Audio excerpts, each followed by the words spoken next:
Hello and welcome to this Dota 2 guide on how to be a better support player with Defied from Gamers Class. I've got some other, more beginner guides on YouTube if you need those ones, but today I wanted to try and help the support players get better with some hints and tips to help improve your thought process in that support role. I've got a number of topics to cover and I'll give you the basics and the higher level overview to help you think better, because ultimately making good decisions in Dota alongside mechanical ability is what wins games. Also, most of these topics have already been covered in more depth in other videos, but I thought it would be useful to know them from one video. If you like this type of content, go to gamersclass.com. For just $5 a month, get your replays analyzed, join monthly live sessions with pro players, get access to our entire content library, win prizes, and more with our supreme Dota 2 membership. Okay, so the first topic I want to introduce is when you're in the laning stage, take good trades. Now what does this mean? Well, you probably already know this, but trading is basically exchanging damage with the enemy, whether that be through spell usage or auto attacks. Usually as a support, you are trying to harass the enemy to push them away from your cores and away from the creeps and to use up their regen. The enemy support is going to want to do the same thing to you, so taking good trades is where you deal more damage to the enemy in a particular instance than they do to you. This means that they have to play a little bit safer and back away from the creeps and buy more regen so they can keep trading with you. But if you do this well enough, you will win the lane because your core will get more farm and more experience, and the enemy might even just go and jungle. The best way to take good trades is 2 versus 1 with your carry or offlane hero. If the enemy is out of position and you can get a 2v1 on them, then they are forced to run away, as you will do much more damage than they can do back to you. Sometimes your core heroes won't want to do this as they just want to hit creeps, but just try to ping a spell and then ping the enemy and get your core to do something to help, as this will give you such an advantage in the lane. Okay, the second thing you want to do in the laning stage is creep pull. Now I've already done a more detailed video on creep pulling before, but really this is one of the strongest things you can do as a support in the lane.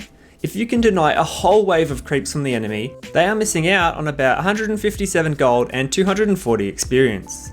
If you can manage to do this repeatedly, the enemy is going to be a lower level than you and with less farm, which will make you win the lane, as you can soon overpower them and push them out of the lane.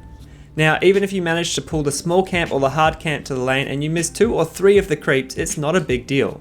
Even just the one single creep being denied from the enemy is a nice win for you. Of course, pulling is also good for bringing the creeps back closer to your tower, so it's safer for your core to farm, and one of the reasons you want to do this, but just warn your carry when you go to pull, as I find it common for the core to die when I pull, as the enemy goes on them when they push up too far, and you're nowhere around to help them. So just give them a heads up to let them know to play safe, so you can get the pull off correctly. The third thing I want to mention was also covered in the video I mentioned about creep pulling, and that is stacking camps. This was actually buffed in the last patch or so for you support heroes, and it's actually way stronger than most supports know.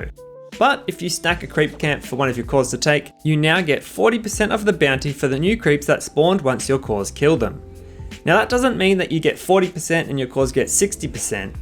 That actually means that you get 40% and your cores get 100%. So essentially you're making those creeps worth 140% of what they're normally worth, helping you out but also helping your cores farm faster.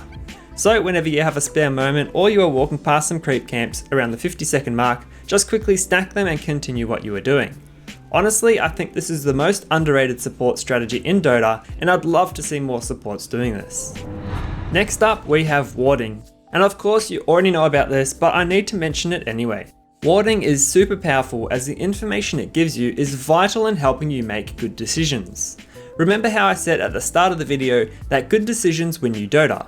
Well, it's true, and as a support player, getting the information to help you make good decisions is your job.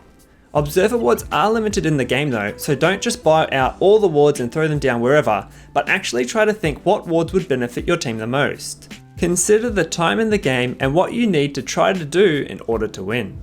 Does your carry need more farm? Well, try some defensive wards that will help protect them.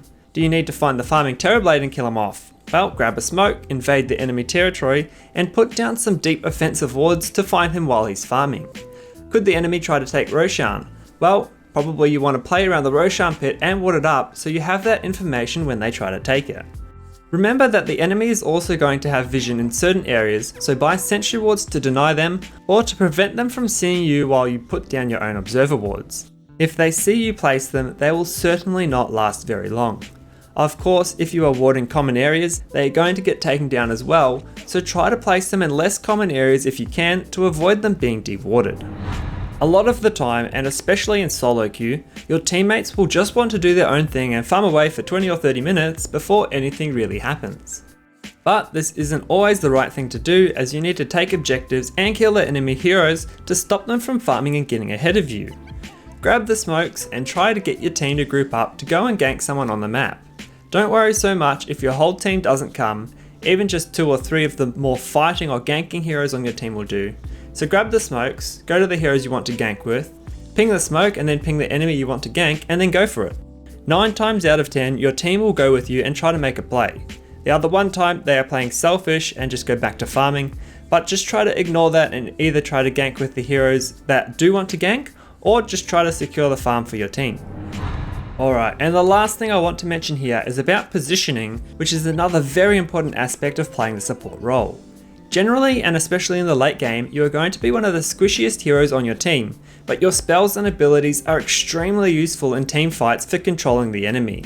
Because of this, the enemy will want to focus you and burst you down quickly, as it's quite easy to do, so you need to be aware of this and position yourself away from the enemy, but not so far away that you can't also help in the fight. Usually, you'll just want to play at the back or the side of the team, casting your spells from a distance as you need to in order to control and support your team in the fight. If you do this right, this forces the enemy to either initiate on your tankier frontline heroes and leave you alone, or they have to try and initiate on you through your teammates, which puts them out of position and easy to kill. Of course, they could come from behind as well, but just be aware of this and try to get one of your core heroes to help back you up if this does happen. Supports often say, oh well, I died, it doesn't matter, because we killed their core, ha. But it does matter because now you can't help your team in any fights that might happen. Sure, this can be a good trade, but it's even better if you don't die at all. Awesome, well I hope this helps those support players out there, and if you follow along carefully, I'm sure you'll start rising in your ranked games. Cool, once again I'm Defied from Gamers Class and also over on YouTube at youtube.com/Defied. Thanks again for watching, and I hope you have an awesome day.